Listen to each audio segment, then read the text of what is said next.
жана кыздар. Эмесе химия сабагыбызды баштайлы. Келгиле, сабагыбызды жагымдуу маанай менен баштасак. Бул химия мыкты химиктердин элестетүүсү.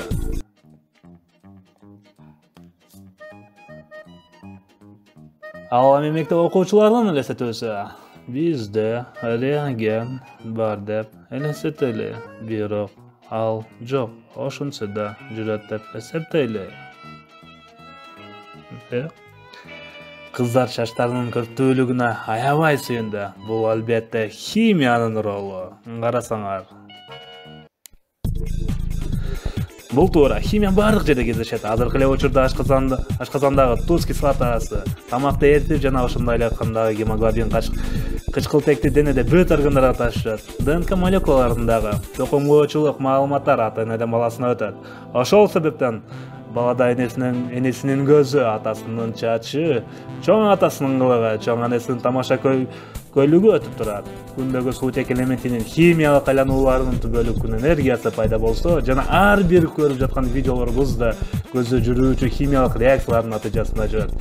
Жана ошондой эле ар бир кубанганыбыз, эмоцияларыбыз да химиялык реакциялардын жыйынтыгы. Азыркы кездеги химиянын жетишкендиги медицинада, биотехнологияларда, өнөр жайларда, айыл чарбасында, электротехникада колдонуп жатышат.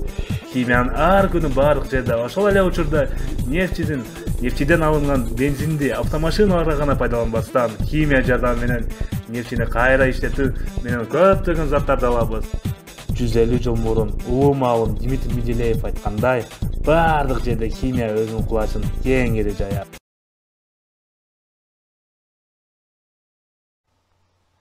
Бүгүнкү өтүлүүчү темабыз аминокислоталар, амфотердүү органикалык бирикмелер. Сабактын максаты аминокислоталардын молекулалык түзүлүшү, химиялык курамы менен таанышабыз. Алардын изомериясы, номенклатурасы, физикалык касиеттери, алынышы боюнча мисалдарды келтиребиз. Химиялык касиеттери боюнча теңдемлерди иштөөгө көнүгөсүңөр. Ошону менен силер аминокислоталардын жаратылыштагы жана өсүмдүк, жаныбар, адам баласынын организминдеги биологиялык маанилери боюнча кеңири маалыматтарды аласыңар. Аминокислоталар курамында бир эле учурда карбоксил жана амин топторун камтыган органикалык бирикмелер. NH2 амин тобу негиздик касиетти көрсөтөт. COOH карбоксил тобу кислоталык касиетти көрсөтөт. Демек, аминокислоталар бир эле учурда негиздик жана кислоталык касиетти көрсөткөндүктөн амфотердүү органикалык бирикмелер деп атоого болот. Аминокислоталарды систематикалык номенклатура боюнча атоодо карбоксил тобунан баштап амин тобу жайгашкан номерди көрсөтүү менен амино деген сөздү кошуп, туура келген карбон кислотасы боюнча аталат. Маселен, төмөндө 2 зат берилген. Карбоксил тобу боюнча көмүртек атомуна 1, 2, 3, 4 деген математикалык цифрлар менен номерлерди коебуз. Бул жерде көрүнүп тургандай 4 көмүртек атому кездешкен кислотаны биз бутан кислотасы дейбиз. Амин тобу экинчи номердеги көмүрсуутектин тушуна туура келет. Ошондуктан бул амино оксуз кислотасын 2 амино бутан кислотасы деп атайбыз. Экинчи затта деле көмүртектин атомунун саны 4 болгондуктан бул кислотадагы бутан деп аталат. Амин тобу 3 номердеги көмүрсуутектин тушуна жайгашкандыктан 3 амино бутан кислотасы болот. Ал эми тривиалдык номенклатура боюнча грек алфавитинин тамгаларына таянып, амин тобунун жайгашуусуна карай туура келген карбон кислотасы аталат. Бул жерде биринчи затта карбоксил тобу боюнча номер койгонубузда 2 көмүртек атому туура келет. Демек 2 көмүртек атому бар карбон кислотанын аты бул этан кислотасы же уксус кислотасы болот. Экинчи көмүртек атомуна грек алфавитinin тамгасы альфаны белгилейбиз дагы. Амин тобу ушул альфа деген номерге туура келгендиктен альфа амино уксус кислотасы болот. Экинчи сатыбызда көмүртектин атому бул жерде да 4тө, демек бул кислота да бутан. Грек алфавитinin тамгалары боюнча альфа, бета, гамма деп экинчи көмүрсутек атом боюнча белгилейбиз. Амин тобу альфа номериндеги көмүрсутекке туура келгендиктен альфа амино бутан кислотасы болот. Үчүнчү затта амин тобу бета тамгасынын тушуна туура келет. Ошондуктан бета амино бутан кислотасы болот. Эми балдар, аминокислоталардын изомериясынын түрлөрү менен таанышалы. Биринчи, көмүртек чынжырынын түзүлүшү боюнча пайда болгон изомериялар. Бул жерде карбоксил тобу боюнча номерлеп барганыбызда 6 көмүртек атомуна туура келди. Демек бул кислота гексан кислотасы. Амин тобу 3-чү номерге туура келет. 3 амино гексан кислотасы.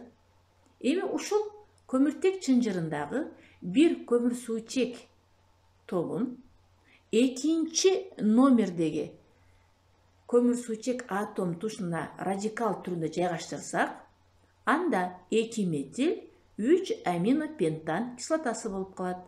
Демек ушул эки затта көмүртектин атому, суучек, азоттун, кычкылтектин атомдорунун саны бирдей, бир гана айырмачылыгы көмүртек чынжырынын түзүлүшүндө болду.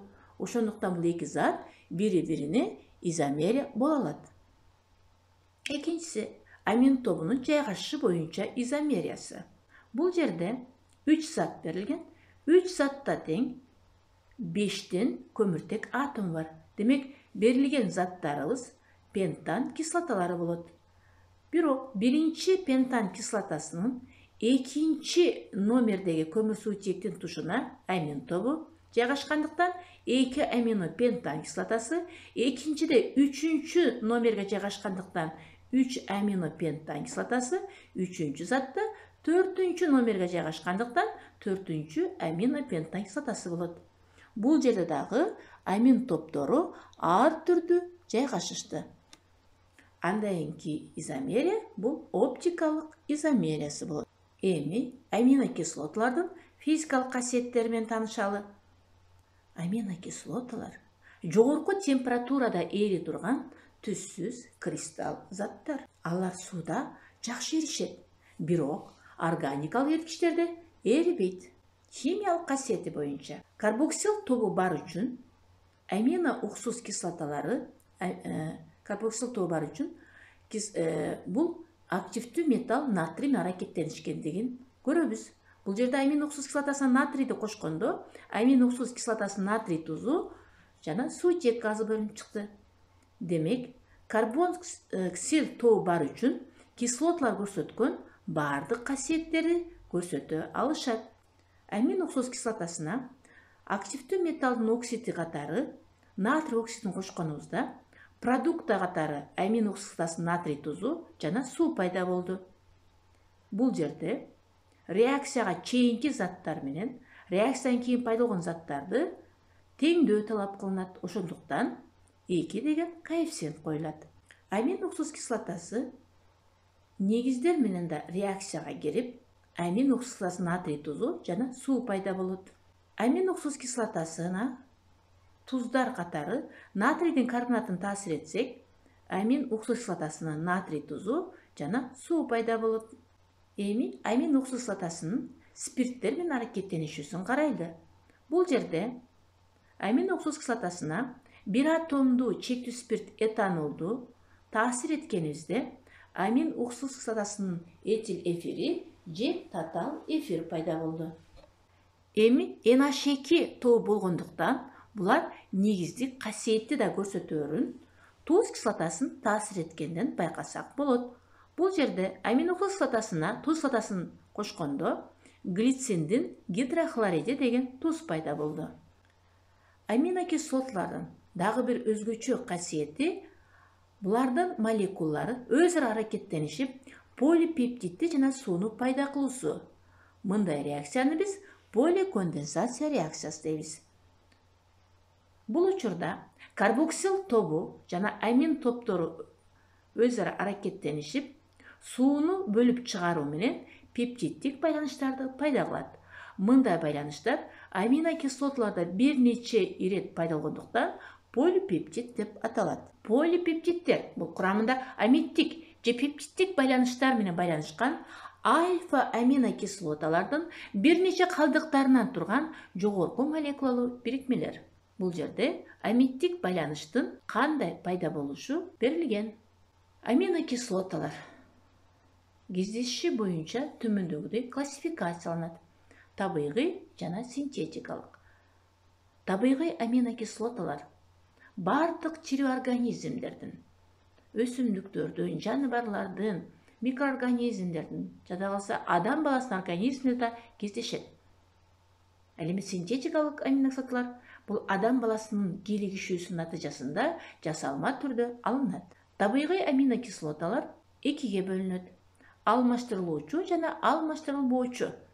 Көпчүлүк микроорганизмдер жана өсүмдүктөр өзүнө керектүү аминокислоталарды органикалык эмес заттардан синтездеп алышат.